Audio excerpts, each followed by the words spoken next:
Good evening and welcome to Bronx Talk. Our guest tonight is the council member from the Bronx's 16th Council District, which includes the Bronx neighborhoods of Morrisania, Claremont, Concourse Village, Highbridge, Mount Eden, Morris, and University Heights, and Fordham.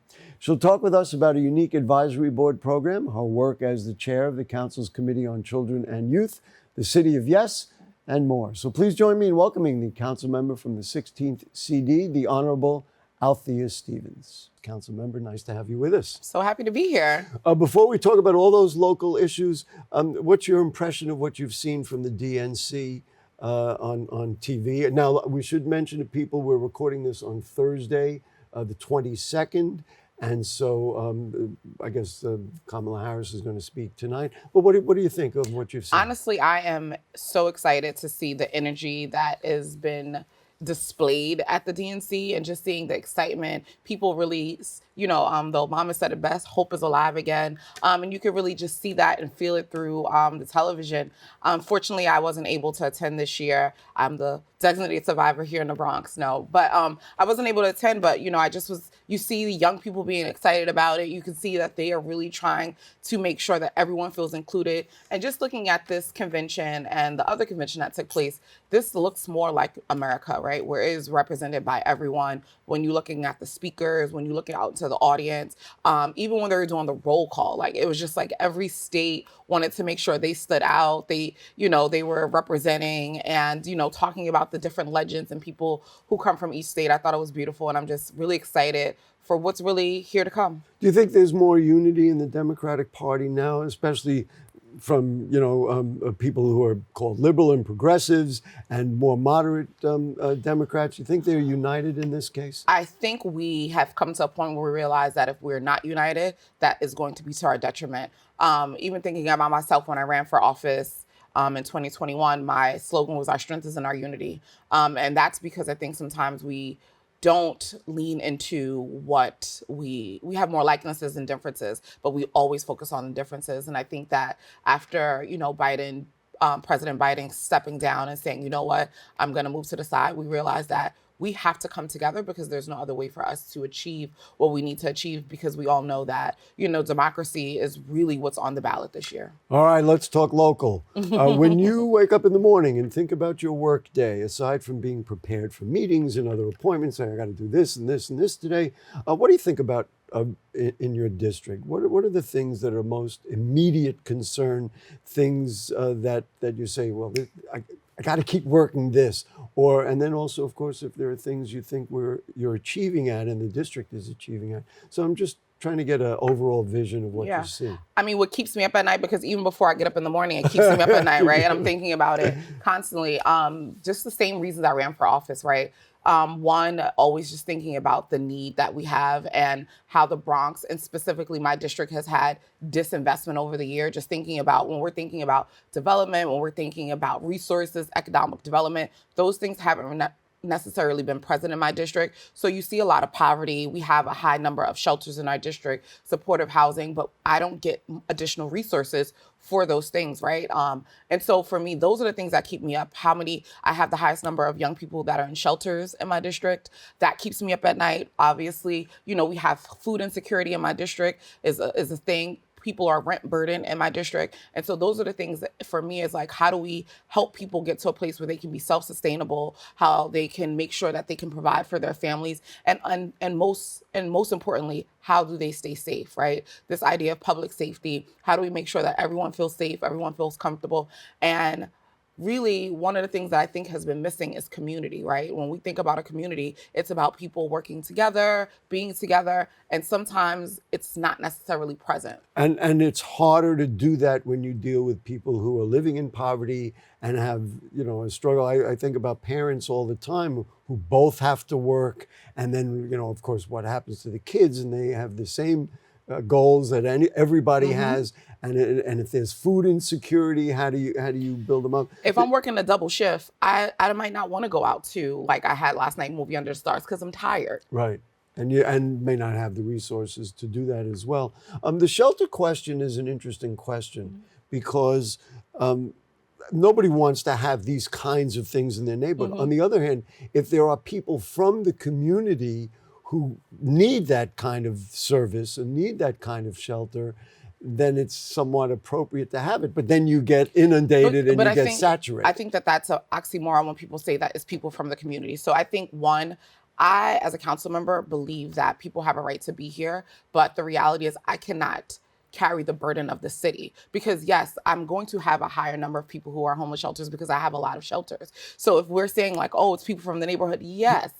When I said that, I hesitated to myself because I said she's probably not going to like me saying that. So people are being bused or take trains or whatever from other places to live in those Absolutely. shelters? I mean, because the shelters, you get placed throughout the city, right? And the Right. issue isn't necessarily that we don't want shelters, because I think that that's a misconception. And it also wouldn't be fair because, the logic is every neighborhood has to share in the burden. Everyone should be sharing the burden, but everyone is not. And so that's the issue, right? When you go to certain parts of not only the Bronx, there's parts of the Bronx that don't have shelters or have maybe one or two, but then you have people like myself, Council Member Salamanca, Deputy Speaker Ayala. We have an oversaturation of shelters in our district. And then you go to other parts where they might have one or two. And so the equality is just not there. I mentioned this at the top of the show, and I mentioned it to you when you sat down. This notion of advisory boards is very interesting to me. I recall when Vanessa Gibson became the borough president, and I'd asked her what her plans or how she's going to run the office. She said, we're going to set up a public safety advisory board. And I thought that it was a revelation to me. And obviously, I've been sitting here for all the borough presidents over the last couple of decades. I thought that was a really interesting concept to finally bring in people from the community to comment on how they see solutions to difficult problems. You've set up 6 advisory boards. What was the philosophy behind it, and is it working out? And then we'll break down some of them and talk about the individual. So honestly, the advisory boards is actually something that both myself and Borough President Gibson inherited, because as folks might not know, she's my predecessor.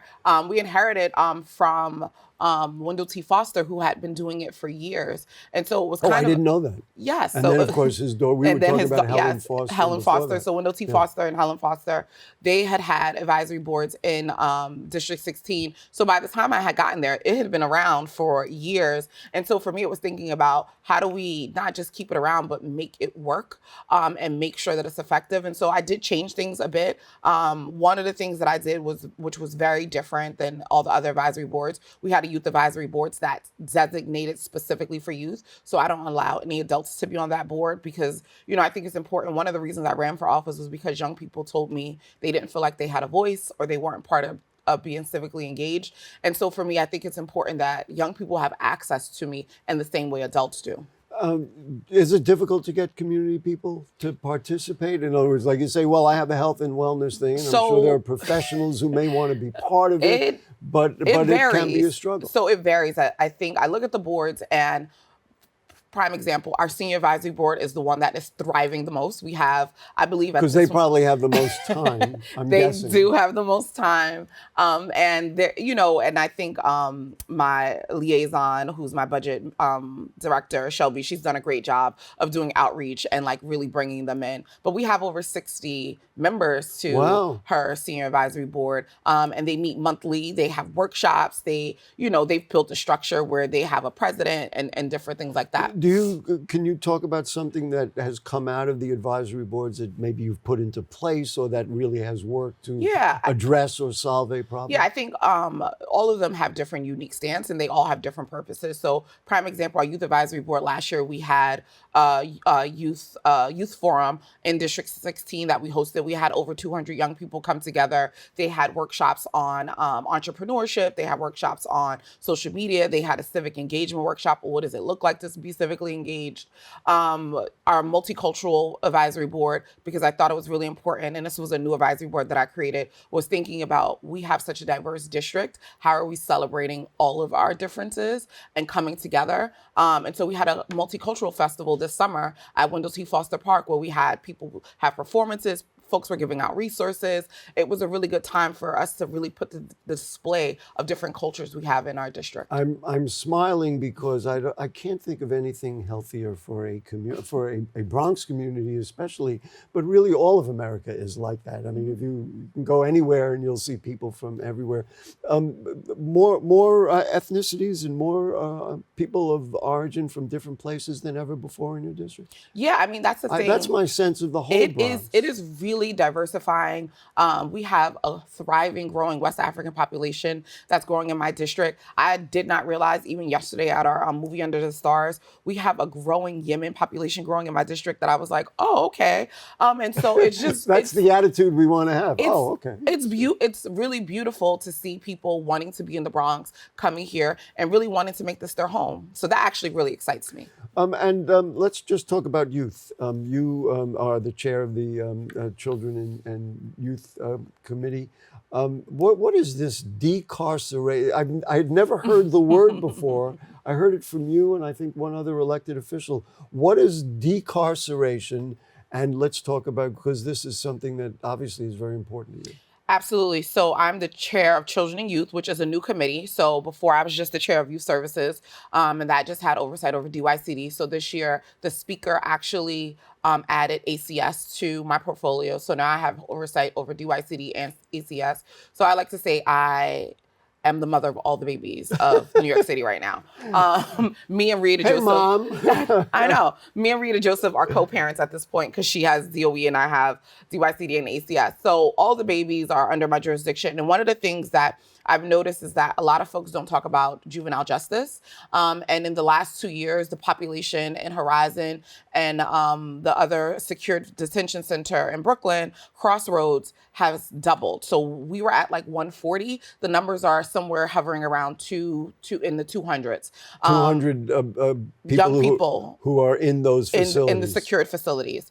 Right. So we are steadily increasing the numbers in our juvenile justice systems. And we're even expanding one of our centers because there has not been enough room. And so I think that's problematic. So it's problematic that you need more space, or it's problematic that so many young people are being detained in that way. All of the above. Both of them exist, right? both it is problematic. It's like bothers you on both ends. Right, because we should have seen if there was a trend of young people being arrested at higher rates. We should look at the services that we're providing to evaluate it to see if why it is they helping. Got there. Right. And then if we are seeing that it's escalating, what services are we providing to ensure that we're preventing this? And then when you even connect it to the bigger apparatus around Close Rikers Island, we're talking about Close Rikers Island in the next couple of years. And that was a decarceration plan. And that was to get the bed count number down for detainees. How do we then say we're going to decarcerate on the Rikers Island side when we are seeing alarming numbers at our juvenile justice and they're not even part of the conversation? So last year, I really started talking about having this conversation around how do we create a decarceration plan to make sure that we're providing the services that our young people need and getting numbers down in both of those secured facilities. I of course have interviewed Bronx district attorneys. I know D.A. Clark is very involved in this, and Robert Johnson before her, and this is obviously a big thing. I thought it was also interesting that you introduced legislation to abolish the gang database. Yes. Now, I'm just going to, I guess, play devil's advocate. So we have a database of gangs, and it would be useful to know, I would think. No, I want to correct you because it's not that. Okay. So let's clear up and demystify that's around why you're it. Here. Yes, because I think that's one of the issues. People hear gang database and they think that it's a database that is listing gang members. That is not what's happening here.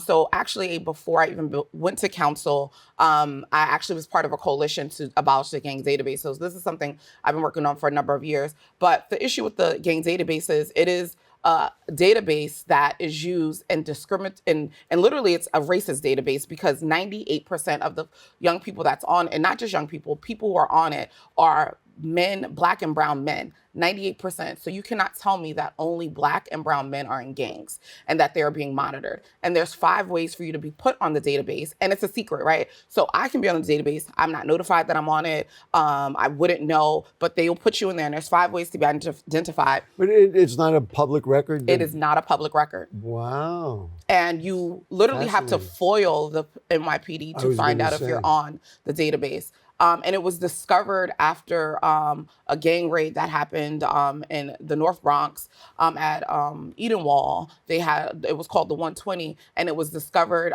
through like research that one of the professors at CUNY Law was doing around this database, and that's how it came about. So you literally have to foil to find out if you're on it, but there's 5 ways to be identified. Either you're self-identifying, and I don't know too many gang members that's going to the cops and saying, yes, hey, please put my I'm on a name gang, on your right? list. Never happened. So it's self-identifying. If you wear certain colors, if you live in certain neighborhoods, if someone else identifies you, or if you have suspicious activity. And what does it mean if you're on the database? So that means if let's say you're stopped or you get involved in something, then they check the database. And like, what are the implications? So I mean, they try to say there's no negative implications. Yes, implications. They say that there's no negative implications, but it's literally the monitoring and keeping track. And so if you do get arrested, it can come up that you're in the database and you're a known gang member. And so it can be used in trials. I've heard that even on traffic stops, if they pull up your information, that it can be affected there. So you can be detained because of it, because now you're a known gang member. And so this is one of the things for me that it just does not make sense. And if we're saying that it's a crime-fighting tool, why has it not decreased the numbers in the arrest? And is there an alternative to this, or you just say, let's eliminate this tactic from crime fighting? I'm going to say we need to eliminate it because it's racist. Simply. Last question about public safety, and then we'll move on to something else. What's the biggest issue? When I look at and I see and I'm reading the newspaper that somebody gets shot or there's a horrible domestic violence incident, the first thing I could think of is guns and limiting guns. And obviously it's a national debate. Mm-hmm. There's also, obviously we've done as good as I think a lot of states could do with gun control. Is that the biggest issue in public safety, or are there other issues that you say we got to deal with? Now, I've seen more stabbings lately in the newspapers and things. So obviously those aren't guns. I'm just opening it up. How do you see the public safety problems in your district, and how do we get close to correcting them? Honestly, I think the biggest issue around public safety is lack of resources, right? So we know that if we have programs and services and opportunities and workforce development and things for people to be involved in, that it is less likely for them to go into crime or, pick up a gun. But those things aren't happening, right? When we're looking at the numbers for unemployment for youth, we're still at some of the highest numbers post-COVID. For young people, the unemployment rate is still in the state level is 21%. So it's the highest it's ever been. Young people don't have opportunities. And when you're talking to them, they're saying, we want jobs, we want to work. And so even as chair of youth services, I was saying this for the last 3 years, we need to reimagine the workforce for young people. What does that look like? They're competing with, adults to work at Foot Locker now, and most jobs only want you to start working at 18. So then you have these young people, what are they supposed to do other than work summer youth, and summer youth is only 2 months? This has been an ongoing dialogue, not only here, but everywhere for a long time. And that's say, do you deal with crime after the fact, so to speak, or do you look at the factors that maybe contribute to it? You put out, 2 bills to tackle the crisis in youth mental health. Yes. We did a show on mental health recently, and a lot of these issues came up. What are the bills about, and what is your interest? And some of it involves social media. Yeah, so I have a social media package that we've been working on. Some of it is to think about social media when I was growing up we didn't have it growing up, right? I didn't. Social media when you were growing up. That's how old I am. Social media? Right? Who knew? That's how old I am. But I remember when Facebook became a thing, right? And we did have some social media. We had MySpace, so I'm not that old. I might have just aged myself by saying MySpace. But I remember when Facebook became a huge thing, and no one knew that it would get to this point where people would be so consumed with it. And that's where most folks get their news from or information. And so it is time for us to think about how is that affecting our young people, right? Like young people are being cyberbullied. Young people are spending a lot of time on there and they're having mixed feelings about their imaging. And so for me, I really think not only, I have to add bullying in there. Yeah, cyberbullying, yeah. Of course. But the bills are really looking at, one, we need to do a study around this. How is this affecting our young people? And how do we then think about what is the regulations? Like, do young people need to have time regulated on it? And it's been interesting enough this fall, we're going to be doing a number of conversations with young people throughout the city to get their input and feedback on the social media bills. Because again, I say this all the time, I am not a dictator, I'm a representative. And so in the same way, I want to get feedback from adults, I want to get feedback from young people because this is going to affect their lives. And so really having them come to the table and bringing social media groups together. I already had a couple of meetings with folks from TikTok. We're going to have folks from Meta be there, Google, to be there to have this dialogue about like, how do we move forward with thinking about what social media should look like for young people? Let's just move on because I don't want to run out of time. I want to talk about the city of Yes. 4 community boards support it, 3, 4, 7, and 9. Of course, 4 is in your neighborhood. 2, 5, 6, 8, 10, 11, and 12 have voted no. We're doing well in affordable housing. The data shows that some Bronx neighborhoods are outpacing others. And my district is one of them. And that's right, in terms of affordable housing. I'm number 5 in the city. Are you supportive of the mayor's plans for City of Yes? Do you have concerns, or is this full speed ahead? So I think, one, we also have to talk about City of Yes because it was 3 different plans. And so we had the first plan, which was around the environment. Then we just did the economic zoning, which folks voted on. And now we have the last piece, which is the housing piece. And honestly, the other 2 passed, but I think the housing piece is going to be a little bit harder to pass. And some of that is because I, myself, as a representative, have serious concerns about some of the things that's proposed and that I think would have negative effects on our I'm going to district. say name one. One of the things, I think one of my biggest pushbacks and concerns is around the SROs, which is communal living. And one of the reasons I have concerns around it is because my district already, we're on pace to have one of the highest numbers of studios being built, because even when we're building affordable housing, a lot of them are studios, right? And so if we're already outpacing a lot of other districts with studios, I know that this is going to be something that they're going to want to oversaturate our district with. And we really should not. You can see it coming. I have no... I'm just hearing you talk about it. It sounds like the same conversation as the shelter conversation. Mm-hmm. In other words, they say, well, where are we going to put the SROs for single people and small apartments? But my district has a lot of families. I was just going to say, wouldn't you want family housing? I mean... That's... And when you look at, there's a lot of folks who are, there's 2 and 3 generations living in a 2-bedroom apartment because that's what we're building. So does this get into then, just for example, and I realize we're not there yet, that you will say, well, then I will vote no, or is it a case where you and other colleagues will get in there and say, let's reconform the Well, plan? I think that there's a spectrum of people who have different issues, right? So SROs is something that I'm really uncomfortable with. In addition to the affordable housing piece, where if a developer builds, I believe it's like 11% over affordable housing, they get a bonus and they can bypass the ULIP process. That's also going to be problematic for me because, one, when I ran for office, I ran on talking about how do we get more community involvement in the ULIP process, because community members should have a voice in what the community is being developed into. And this would actually be taking away from having community voice and even representatives. Because it would be coming top down from City Hall or from other people making those decisions. You have a communications and services survey going Yes. out there. This backs up what you have been telling us about your interest in getting input.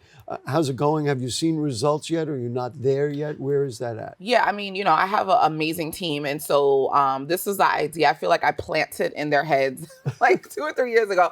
And it's So always, they're here now in the audience, so I hope they're listening. And it's so great that they have finally taken the initiative and really used our interns this summer to go out into the community and get feedback, right? I think it's always important for us to hear from the people of what we're doing well. Are they receiving the information? What could we be doing better? And so I'm not really sure of the number, but I know last time I checked, we were at almost 700 people had filled out the survey. That's pretty good. The interns were really hitting the pavement and really getting out there talking to folks. But I think there's a little bit more, but they've really been out there just kind of talking to people so we can get feedback and use that feedback to really push an agenda forward for this year. What that suggests to me, that number 700, what that suggests to me is that there's real interest in saying, wait a minute, this is our community. We want to be part of the dialogue. I think that it just speaks to community health, and I don't mean physical health, but it kind of a state of mind I'm happy to. I don't want to use the word foster because she's the predecessor, but that fosters a nice attitude. Last thing I want to just talk about. How'd you do in the budget? Now I know you put out some stuff.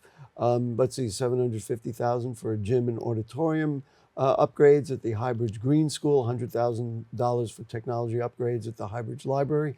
How do you feel? Okay, you feel like there's always more, I'm sure. I mean, I think I have actual mixed feelings about the budget and the budget process. This was the first year I was on B&T, which is the budget negotiation team in City Hall, which was an honor and really excited that the speaker saw fit to put me on the team. And then you really have some real input as to what the results will be. Right. That's And so nice. what we're really fighting for, what organizations will be funding as a city.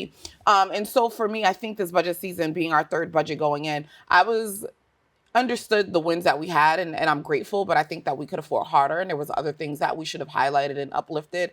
And so next year, really thinking about what's the strategy to ensure that we're listening to all voices, right? Thinking about one of the things I know the Office of Disability was one of the things that we were fighting for, and we weren't able to get restored, those pegs that happened, right? And when you think about some of the smaller agencies like EEO in the city that are smaller agencies and they had to take pegs and take cuts, those agencies are going to really be hurting because they were already really small. And so thinking about what's our strategy moving forward into next year. It's hard to change the priorities, especially right now when this mayor is so focused on development in the city of Yes and all those kinds of things. And so if you want things that work for social development, that kind of conflicts with that. I'm sure that's part of the dialogue. Just a couple of seconds. Got something you want to tell us about what's next? After we get through the DNC this week? Yeah, I mean, my office, we have a number of things coming up. We had a movie Under the Stars the other night where we had a number of people come out and families had a good time. They got to see Concourse. Where do you show them? So we actually did this one at Joyce Kilmore Park, and we have a number of events coming up on this fall. They're telling me we got to go. Oh, it's okay. Council Member Althea Stevens, thank you so much. Absolutely. Thank you for having me. Good luck the rest of the way in this session, and we'll see you around town, I'm sure. Absolutely. Folks, next week we'll be joined by legendary New York Times reporter David Gonzalez, who is retiring. He has spent his career writing about the Bronx. Should be a fascinating discussion, looking at his old articles and photos. We thank our producer, Rebecca Hemick, our director, Will Guzman, editor, Yenelsida Diaz. We have a cast of thousands around us here in the studio. And of course, we thank you, people of the Bronx. Without you, we got nothing. So if the curtain don't fall and the creek don't rise, we'll be back next week. Good night.